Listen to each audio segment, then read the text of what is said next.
this one. For sure.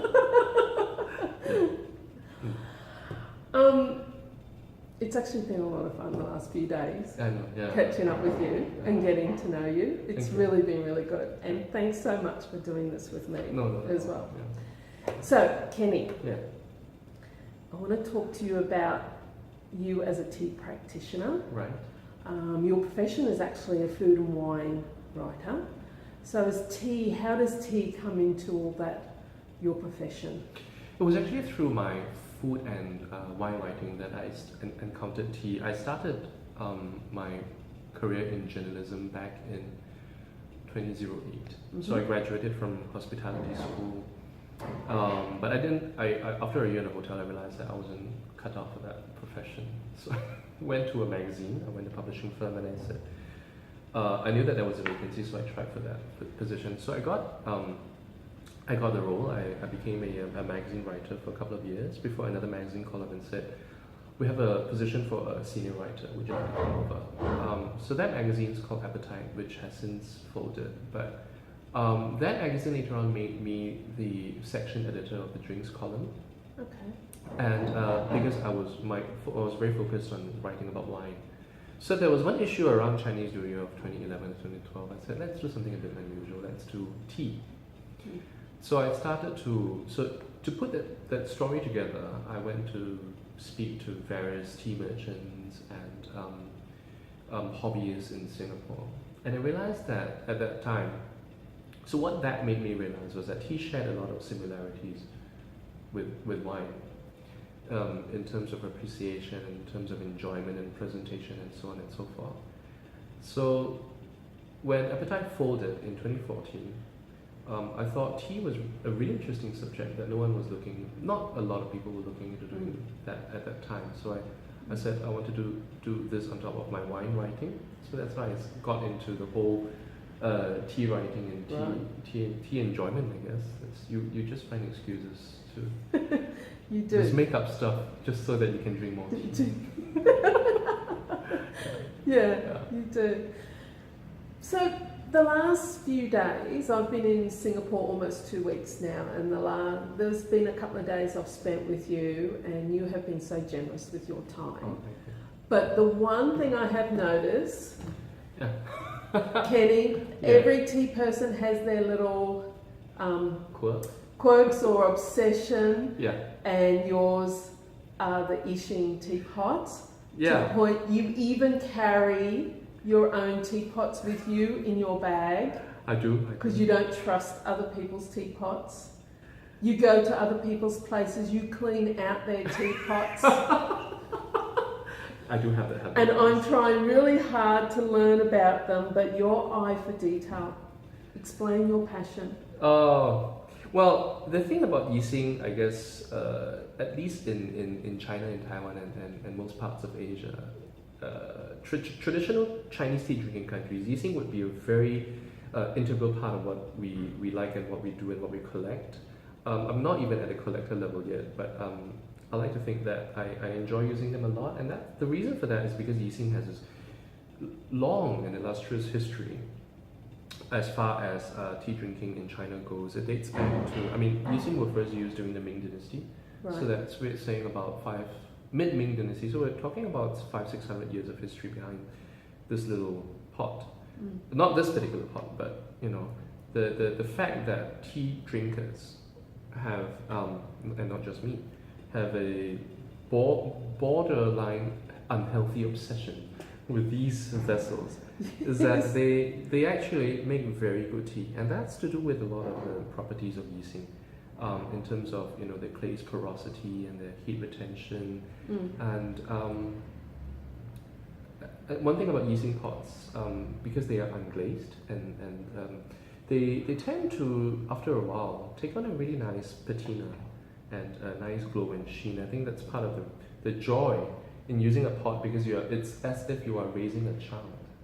And when you see the pot mature, you feel a sense of accomplishment, Yes. which is hard to describe, but you have to feel it yourself when you start to use these things. And so my obsession with them, because I tend to have I partly think that it's got to do with my desire the completist in me to want to have a bit of everything. But pots in particular, you just can't get enough of. It's just something that is very integral to making a good cup of tea. And for me, using pots, I wouldn't consider myself a collector of these things, but I do enjoy using them a lot, and just because they are such functional but also elegant equipment as far as tea brewing utensils go. And so I do have a few pots in my bag that I tend to carry with me. I think today you had 4. I had 4 in my bag, 4. This is one of them.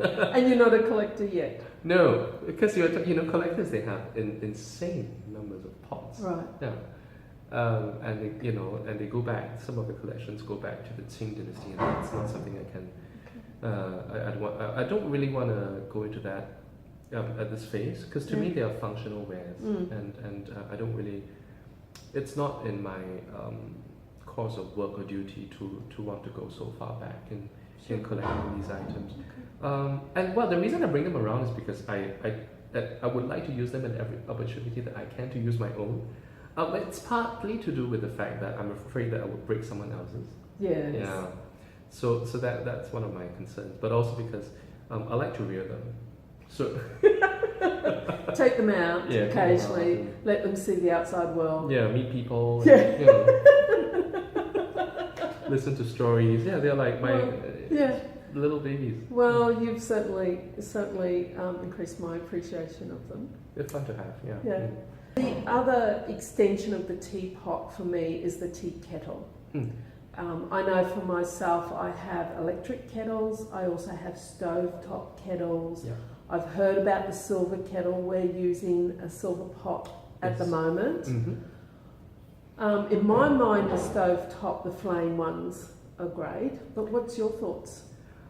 As far as kettles go, I think it at the end of the day, it boils down to a question of convenience and ease of use, and whether or not this is a very serious hobby for some people. And some people have an obsession with water, some people have an obsession with pots, and some people have an obsession with the kind of equipment or the kind of material used to make and to produce the vessels that they use. So if you want something that's entirely simple and functional, there are a lot of kettles out there that's such as within the coffee industry, what's extremely popular is the Bonavita gooseneck kettles that everyone uses. That's great because it allows you to have preset temperature settings and right up to. But it's fuss free. You don't have to think about it, and it's you plug it into a wall socket and you can boil water. Yes. But usually that material is just stainless steel, and it's not traditionally. It is regarded by certain Chinese tea writers and poets, who were tea drinkers. They feel that certain metals are not suitable for brewing tea. Okay. Yeah, it's interesting because it's really up to people to draw their own conclusions. But there was a famous poet. If I remember correctly, I need to look this up. But I think it was Bai Zhiyi. Bai Zhiyi was a very famous poet. I think he said 铜芯铁色不遗传, which means to say 铜, which is copper, and 铁, which is cast iron. They cause water to be 涩, which is it's not a pleasant sensation. So 铜芯铁色, which means copper and iron actually not very suited for brewing water. Okay. But we know that in the Japanese practice, they use cast iron kettles. Yes. And so do a lot of tea masters today. Yes.